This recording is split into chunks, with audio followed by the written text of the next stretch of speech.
Witam Was pięknie. Wyfirajzuję sobie dzisiaj w Koszęcinie. Za nami piękny pałac koszęciński, siedziba zespołu pieśni i tańca Śląsk, a wedle mnie tak samo piękny hop, który coś ma z tym wspólnego. Jak się Panie mianujecie i co sam robicie? Nazywam się Mario Maślaniec, pracuję w Zespole Śląsk 27 rok. Wcześniej na stanowisku tancerza solisty, a w tej chwili od roku jestem asystentem choreografa, zajmuję się uczeniem młodzieży, która przychodzi do nas do pracy, naszego repertuaru. Czyli jak dobrze rachuję, to Wy Panie pamiętacie jeszcze Pana Hadynę. No, oczywiście, że tak. Z profesorem Hadyną przepracowałem w sumie 10 lat. Ostatnich jego 10 lat do życia, szczerze mówiąc. Jak ja Wam zazdroszczę, powiedzcie, jaki on był. Ja powiem z jego książki cytat,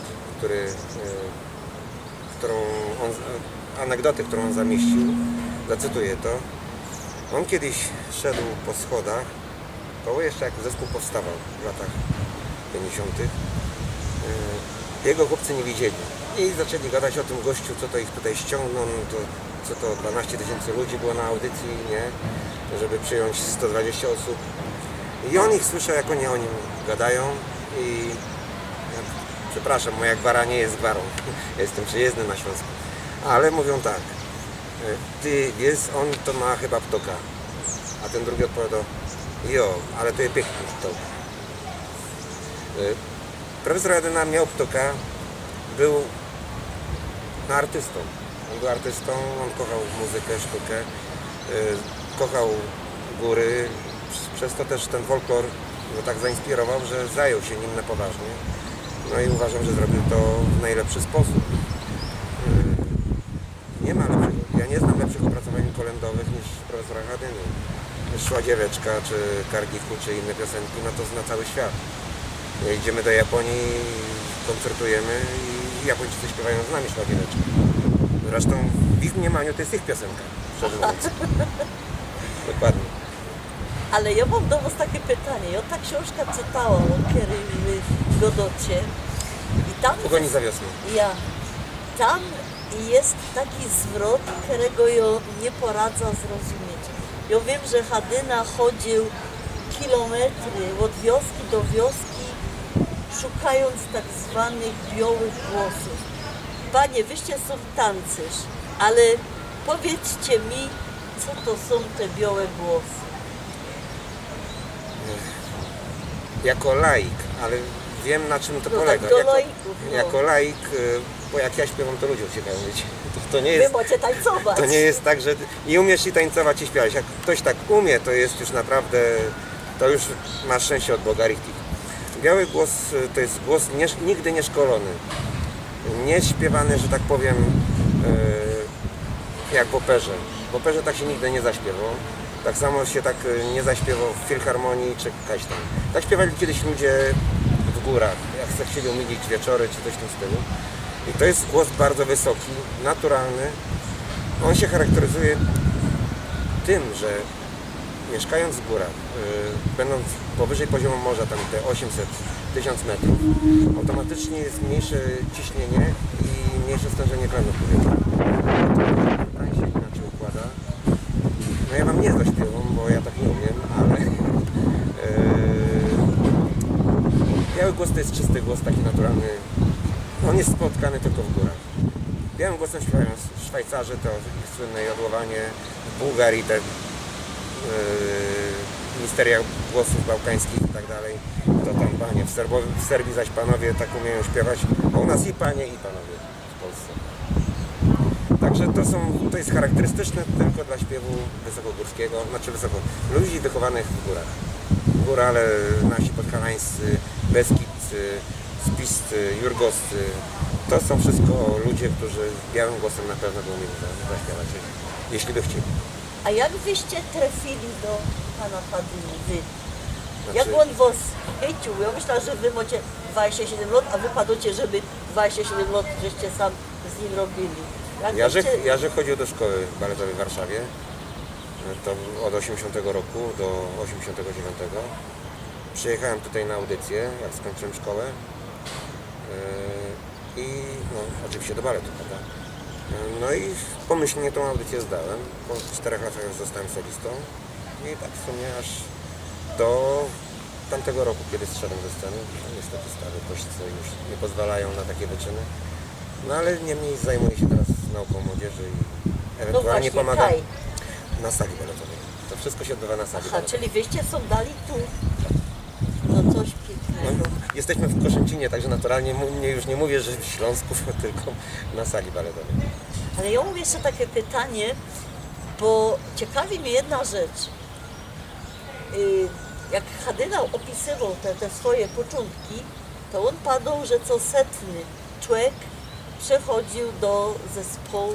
Tak było. A dzisiaj jak jest? Dzisiaj jest tak, raz do roku, oddzielnie do chóru, oddzielnie do orkiestry, oddzielnie do baletu. Na stronie internetowej, zazwyczaj naszej stronie, Słuchajcie, www.zespółslask.pl, bez polskich znaków interpunkcyjnych, bo to ludzie z różnych krajów czytają, żeby mogli wpisać potem, to dlatego to jest w ten sposób napisane. www.zespółslask.pl. Na tej stronie są zawsze ogłaszane terminy naborów, czy do baletu, czy do chóru, czy do orkiestry. I no, jeśli ktoś jest zainteresowany, przyjeżdża na audycję, siedzą obydwaj dyrektorzy, siedzi kierownik artystyczny, siedzi choreograf, siedzimy my asystenci, jeśli chodzi o balet. No i w wspólnym gronie podejmujemy decyzje z 40, 50 osób, 30, zależy, no nie, co rok to prorok, prawda? Wybieramy, jeśli mamy potrzebę, albo 2, albo 3. W tym rokuśmy przyjęli 7 osób. 5 chłopców i 2 dziewczyny do baletu. Są na okresie próbnym, z tych osób jeszcze nie wiemy. Jeśli się sprawdzą, być może zostaną wszyscy. Jeśli się nie sprawdzą, być może zostawimy 2, 3. To wszystko zależy od ich chęci, umiejętności i, że tak powiem, socjalizacji, bo to zespół jest, że tak powiem, jedną wielką rodziną i albo się chce być w rodzinie, albo nie. na koniec, wiatr to on go do dziucha, przesuń się już go pytać. Może Pani, absolutnie nie ma czasu. Wiele godzin dziennie trzeba ćwiczyć. Bo to się tak wydowo, tańcują, nie tak łatwo. Wiele godzin dziennie. Tańcować, śpiewać. Mogę Pani powiedzieć widz? Ja. Przychodzi taki turysta do Częstochowy, tam wybudowali nowy taki dworzec piękny, nie? I tak dalej. I wysiada z tego dworca i się pyta policjanta, kaj to jest filharmonia. Jak tu się można dostać do filharmonii? A ten policjant myśli, mówi, wie pan, żeby się dostać do filharmonii, to trzeba ćwiczyć, jeszcze raz ćwiczyć. Na tej zasadzie. Nie, to żartując. Zależy od potrzeb. My pracujemy od 10 rano do godziny, wręcz czasami 18. Z godzinną przerwą na obiad, tam po 1,5 godziny. Są dni, gdzie ta praca nie wymaga tylu godzin ćwiczenia, bo też można się przećwiczyć. Jak każdy organizm, my jesteśmy jak sportowcy, jeśli chodzi o balet. Zresztą chór też nie może, ludzie z chóru też nie mogą non-stop śpiewać, czy też na biało. Zresztą, a propos białego głosu, on jest bardzo, bardzo ciężki w utrzymaniu, z tego względu, że jak dużo się śpiewa na biało, się tańczy niż szybciej.